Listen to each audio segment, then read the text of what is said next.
Okay, in this video, we are going to go through a special type of question that's new to the GRE. This question is called a sentence equivalence question. So let's look at this question. What's going on here? Well, here's some very nice squares, as you can see. And how many do we have? 1, 2, 3, 4, 5, 6. Aha! 6 answer choices, and there's squares next to them, instead of circles and 5 answer choices. So you know you're not dealing with a one blank text completion, but you're dealing with a sentence equivalence. And a sentence equivalence will always have one blank, and more importantly, it will always have 2. Exactly 2. Not 1, not 3, not 4, but 2 answers. And those 2 answers must be synonyms, or that is relatively similar words. And of course, there's always a debate on what exactly is a synonym. Not every word can be used in place of another word in different contexts. But that definition aside, we mean words that are generally similar. So if you open up a thesaurus, there'll be words. These 2 words will be next to each other. So that's what we're going here for in our 2 answers in sentence equivalence. Besides that little twist, it's really business as usual, in the sense that we are dealing with text completion strategies. The idea of, okay, well, we want to identify a type of sentence, and what type of sentence is this? Let's read it. Always reticent amongst strangers, it's a good word, reticent, she would slowly open up around her friends, eventually becoming blank. So there's a shift here, shift in a person's behavior. So amongst strangers, she's one way, she's quiet, that is not talkative, she's reticent. She would slowly open up and eventually become, well, very talkative. So we just need 2 words that mean talkative. And so you can see that we've come up with our own word. As I said, business as like usual. And then, of course, we want to just match and look, in this case, for synonymous words. That's the important part, words that are synonyms. So what word means not saying much, or which means saying much, which means talkative. Withdrawn is the opposite. Conspiratorial doesn't quite mean talking a lot. I mean, that means you're plotting. Then there's chatty. Chatty is talkative. Loquacious is a synonym, which means talkative. And notice I circled both of them. Why? Because there are 2 answers. And those 2 words are synonyms, sentence equivalents. Rude. Rude does not work. If you think rude works, you try to plug it back in there. She didn't say much, but with her friends, she would become rude. And you convince yourself of that interpretation. That's fine. But then, look, there are no other words to match it. Again, you need synonyms for sentence equivalence, so that's gone. Taciturn is the opposite. Notice that withdrawn and taciturn are synonyms, but they're the opposite. So just because something is, you have 2 synonyms in sentence equivalence, doesn't mean those 2 synonyms are the answers. Of course, they both have to make sense in the blank. And so we have loquacious again and chatty.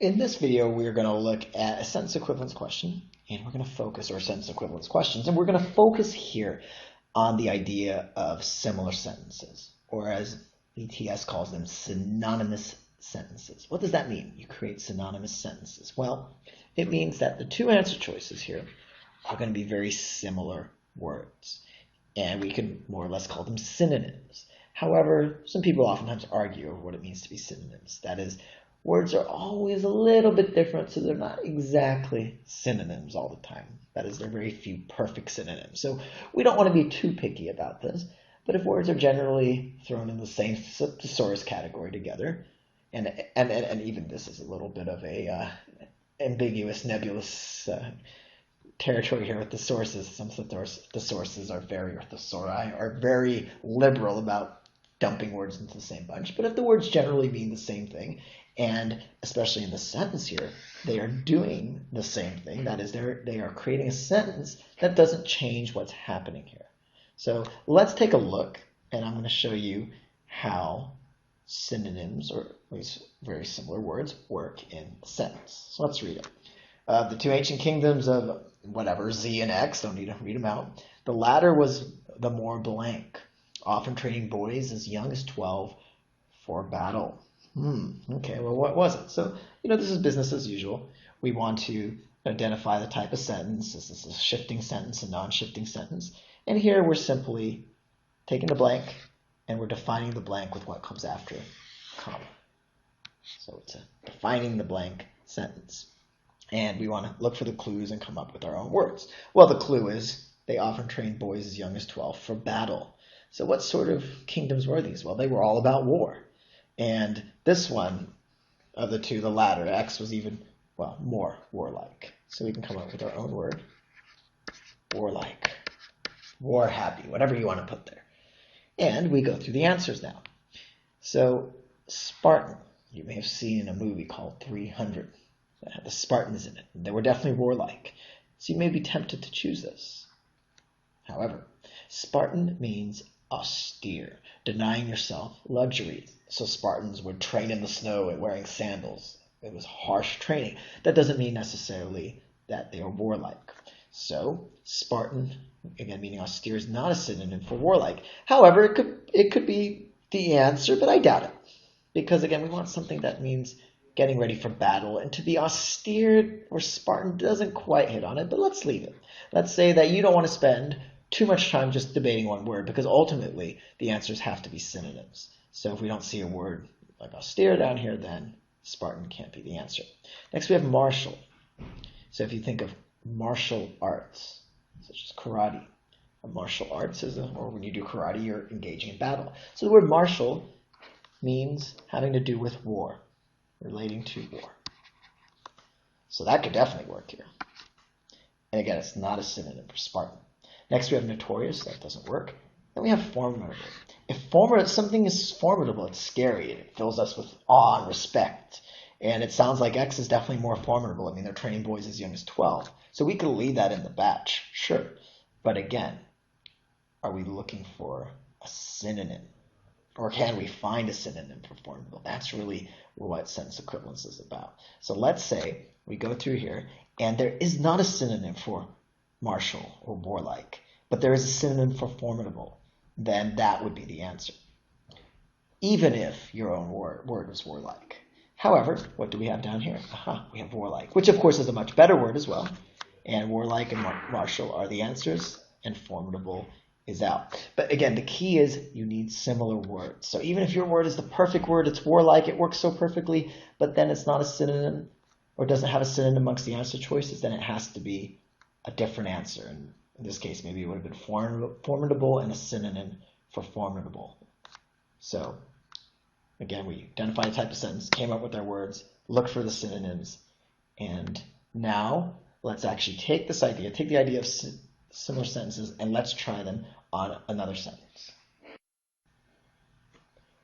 Okay, so let's try this on another question. The idea that the words in the blank, the answer choices, must be synonyms. That's very, very important.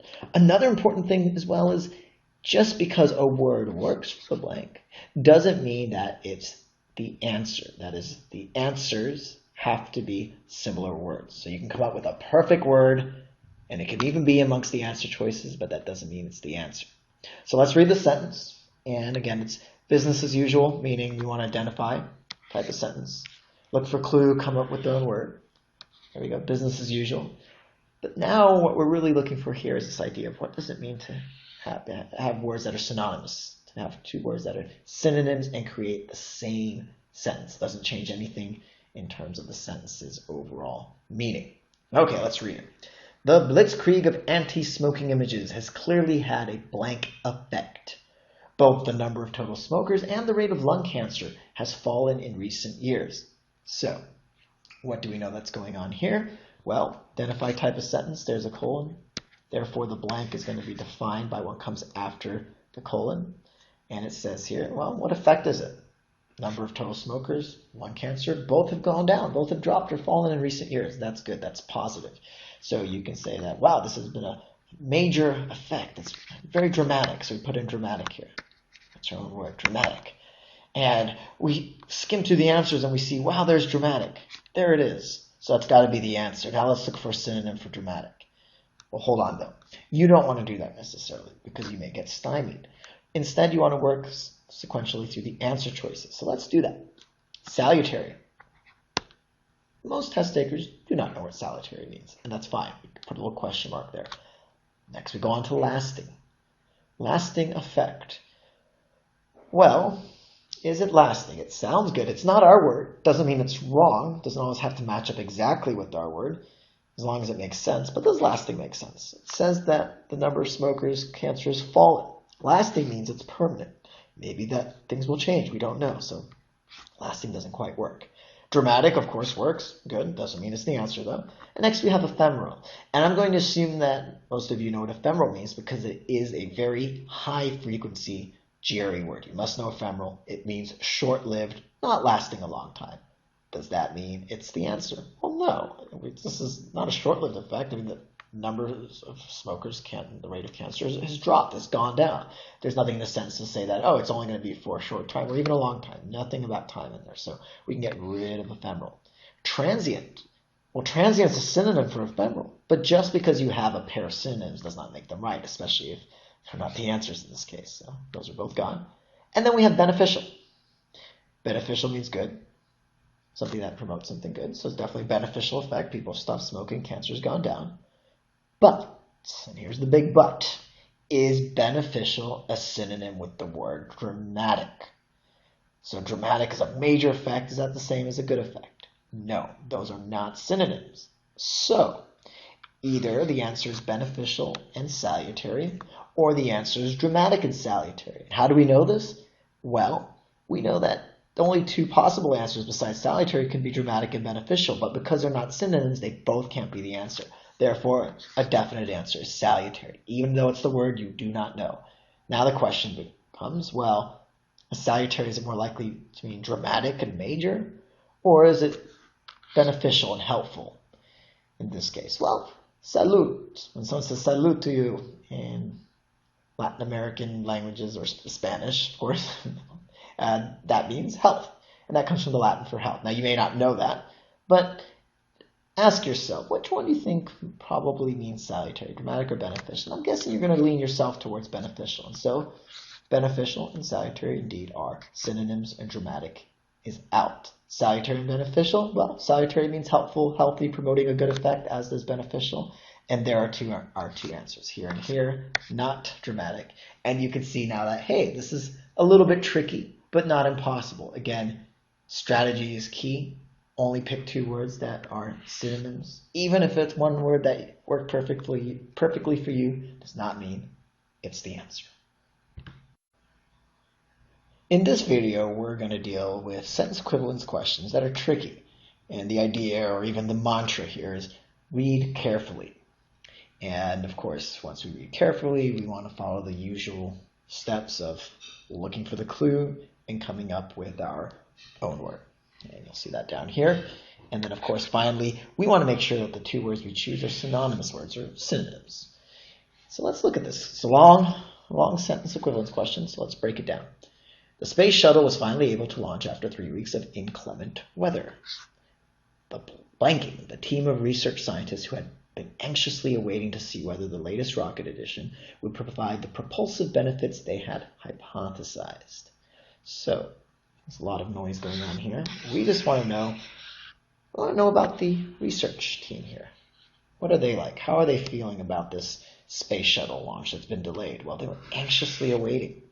All these weeks, is it going to take off? Is it going to take off? And you have this inclement weather here. I underlined at the top. Inclement means unpleasant. You can infer that from context.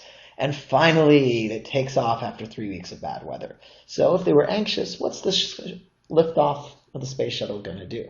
Well, it's going to take this anxiety here, and it's going to get rid of it. So it's going to lessen the anxiety. So we want a word here that means to calm down or to reassure, something of that nature. That's going to be our own word. Now, if we look here at the first word, it's infuriating. Now, this may be a very tempting answer choice, but if we read carefully, we know that they're actually happy that it finally took off because they had been anxiously awaiting. They wouldn't be infuriated that it was taking off. It seems like maybe they were infuriated before, but not now. So that's, again, a trap. Galvanizing. If something galvanizes you, it makes you stronger and it urges you on and gives you that extra energy and drive. But that's not necessarily what's going on here. We want a word that simply means to get rid of anxiety, and that word here would be mollified. That's our first answer. Agitating, again, is doing the opposite. They were already agitated. What agitated them was the delay, not the fact that it finally launched. Placating. Placating is a synonym with mollify. It means to soothe, lessen anxiety in this case. And finally, we have enervating. To enervate means to tire somebody out. So you may think, well, this whole idea, maybe it was just enervating for them. It was so tiring, even though it finally took off. And if you convince yourself of that interpretation, that's fine. But again, we need synonymous answers, and enervating is definitely not synonymous with placating and mollifying. So there are our final answers, mollifying and placating. Again, we read carefully, focused on the clue, came up with their own word, and then we went through the answer choices, making sure that those words in the end were synonyms. So let's try another one. Okay, now let's try this on another sentence. And we, of course, want to be very careful with what word goes here in the blank, because what's going to happen is if we start plugging our own words in there, we're going to, of course, get trapped. So it's business as usual. That is, of course, read carefully. That's what we're focusing on here. But the idea of the clue and, of course, the idea of coming up with your own word. You don't want to try to plug these words back in here because you'll definitely get confused. So let's read the sentence, and again, let's try to read carefully. For years, the satellite had sent back a stream of clear images of distant planets, until only recently, when such transmissions became far more blank. So this is the transmissions, that's the sending of these images. And for a while, the satellite had sent back a stream, so constant stream of images, until only recently. So you can see that there is a sentence shift going on here. There's a contrast in time. So at one point it was a constant stream, and now it's not constant. And therefore we want to put our own word in here. We want a synonym or synonyms if we're not constant. So let's see. Removed. Well, if something is removed, it's away from everything else, and I suppose the satellite is definitely removed, but that doesn't make sense in this context. Sporadic. If something is sporadic, it's on and off. It's not consistent. It's not constant. So there's one of our answers. Blurry. Well, had we not gone through this process down here, we may have plugged blurry in. Such transmissions became far more blurry. And we could have also thought, hey, look, here's the clue. It's clear images. And now the images aren't clear, they're blurry. They're imperceptible. Let's circle both of these answers. Boom and boom. But of course, wait a second. Those aren't the answers. Why not? Well, if we read carefully, we're talking about the transmissions. That's the sending of the images. We're not talking about the images themselves. So therefore, the transmissions have become less constant. The photos maybe have become less clear, but that's not what the sentence is asking for. So both imperceptible and blurry are out.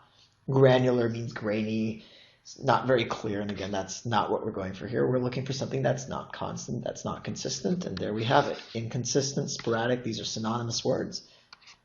And those are our answers. So okay, again, remember, follow these rules, be careful, try not to get trapped.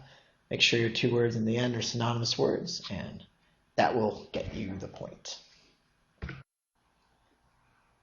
Okay, in this video, we are going to be dealing with sentence equivalence questions, or, well, sentence equivalence answer choices that are words you don't know.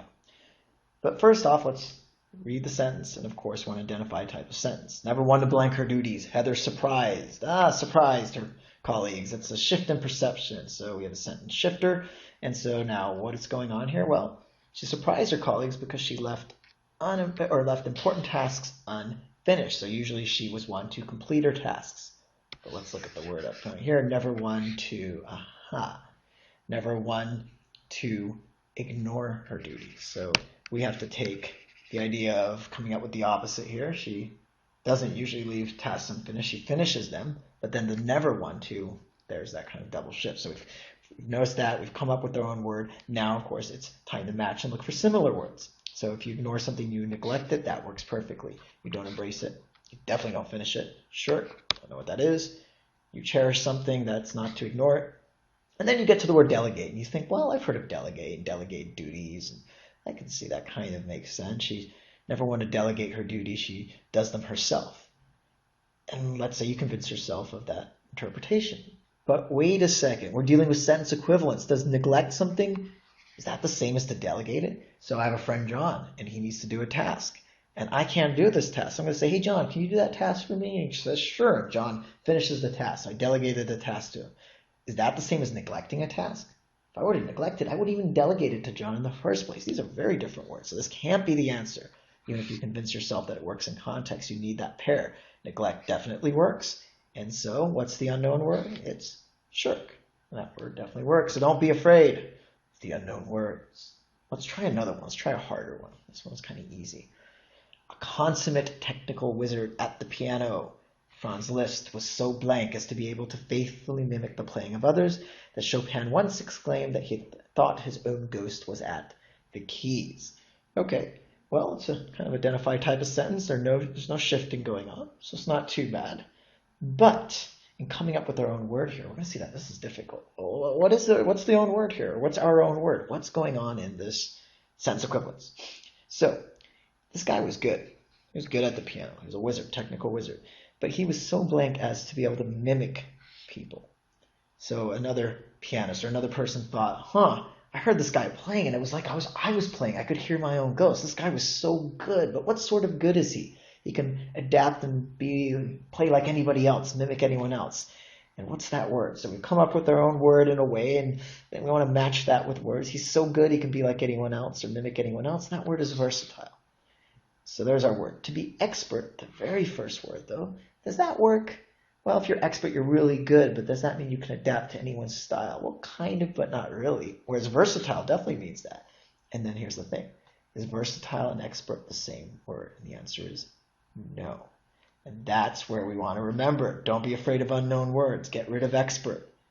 What are some unknown words here? Well, let's go through them. Protean. Unknown word. Difficult word. Haunting. Ghost at the keys. Trap answer. Nothing to do with the pianist Franz Liszt himself. Doesn't make sense. Efficient. Efficient just means you get a job done. Doesn't quite work in context. Again, we want to synonym for versatile. Get rid of efficient. Then we have amenable. If you're amenable to something, you're agreeable. You go along with the program. We just want someone who's really good and can take on many different forms and shapes in terms of their ability to copy any other pianist out there. And that word, taking on many different forms, is protean. It's a synonym for versatile. You can adapt to many different, in this case, many different styles of playing. There are our two answers. So remember, don't be afraid of unknown words. And don't try to make any of the other answer choices work, such as expert, when they're not quite synonyms with the other answer choice.